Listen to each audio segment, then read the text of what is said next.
Samantala, magsasagawa naman po ng Post-Disaster Needs Assessment ang NDRRMC sa susunod na linggo sa mga lugar na hinagupit ng Bagyong Yolanda.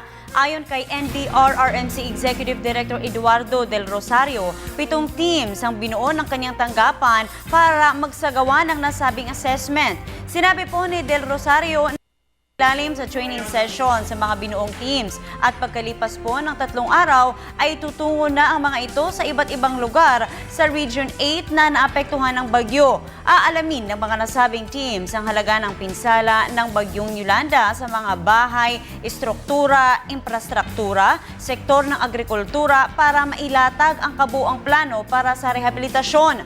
Hanggang January 31 lang ang ibibigay sa kanila para tapusin ang Post-Disaster Needs Assessment. Sinabi rin po ni Del Rosario na ito ay gagamiting batayan sa kanilang rekomendasyon kay Pangulong Aquino para sa rehabilitation program. Ang Post-Disaster Needs Assessment teams ay binubuo ng mga kinatawan mula sa DPWH, DSWD, Department of Health, DOTC, Department of Agriculture at ng Office of the Civil Defense.